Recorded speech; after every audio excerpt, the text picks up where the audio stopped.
এসএসসির নতুন নিয়োগকে চ্যালেঞ্জ করে মামলা। নবম দশমের পূর্ণ তালিকা থাকলেও একাদশের তালিকা নেই, দাবি আবেদনকারীর। এসএসসিকে একাদশের পূর্ণ তালিকা প্রকাশের নির্দেশ হাইকোর্টের।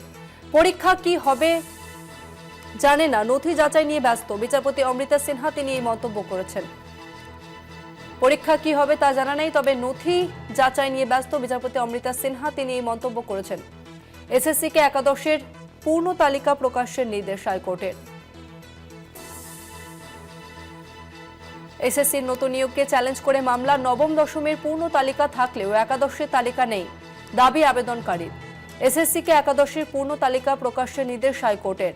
পরীক্ষা কি হবে জানে না, নথি যাচাই নিয়ে ব্যস্ত, মন্তব্য বিচারপতি অমৃতা সিনহার। এসএসসিকে একাদশের পূর্ণ তালিকা প্রকাশের নির্দেশ হাইকোর্টের।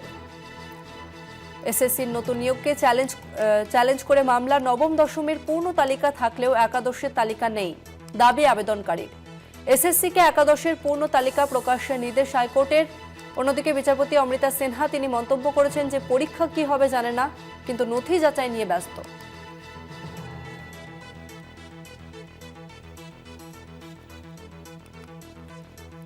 এসএসসিকে একাদশের পূর্ণ তালিকা প্রকাশের নির্দেশ হাইকোর্টের।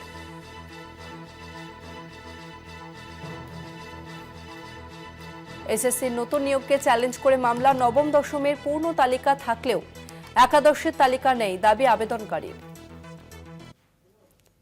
এসএসসিকে একাদশের পূর্ণ তালিকা প্রকাশের নির্দেশ হাইকোর্টের।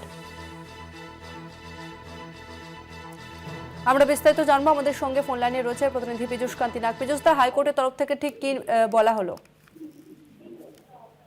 দেখো, এসএসসির নতুন নিয়োগকে চ্যালেঞ্জ জানিয়ে যে মামলা দায়ের হয়েছিল, সেই মামলায় বিচারপতি অমৃতা সিনহা এসএসসিকে একাদশ এবং একাদশ শ্রেণীর সম্পূর্ণ লিস্ট প্রকাশের নির্দেশ দিয়েছেন।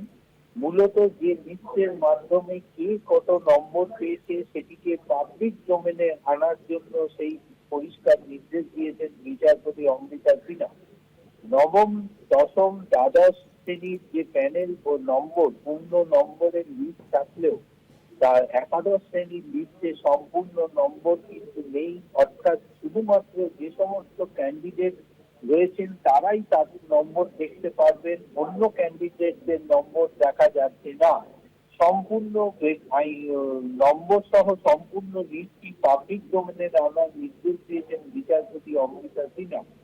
এরপরেই বিচারপতি আইনজীবীদের উদ্দেশ্যে মন্তব্য করেছেন যে পরীক্ষায় কি হবে কেউ জানে না, আপনারা নথি যাচাইয়ে ব্যর্থ হয়ে পড়েছেন।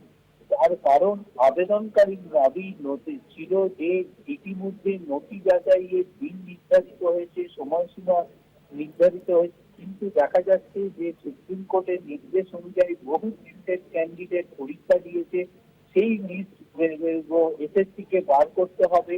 অর্থাৎ প্রিন্টেড ক্যান্ডিডেট সহ যে ইন্টারভিউ বোর্ডে রয়েছে তাদের প্রতিবন্ধী দাবি করলেও সম্পূর্ণ লিস্ট কিন্তু যাচাই করা হচ্ছে, সেখানে দেখা যাচ্ছে বহু প্রিন্টেড ক্যান্ডিডেট উপস্থিত রয়েছে।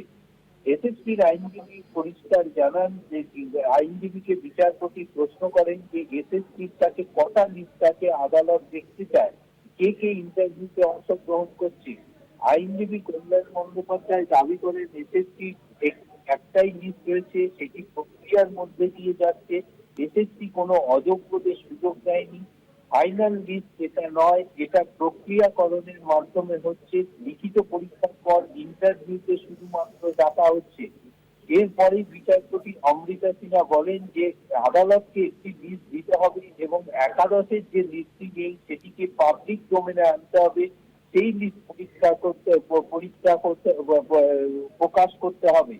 গতকাল সুপ্রিম কোর্টের পর্যবেক্ষণের পর বিচারপতি আজ মন্তব্য করেছেন যে এসএসসি যে নথি যাচাইয়ের কাজ করছে তার আগে পরীক্ষার কি হবে সেটাই এখনো পর্যন্ত জানে না। সুতরাং পরীক্ষা এই নথি যাচাই নিয়ে কেন ব্যস্ত হয়ে পড়ছেন।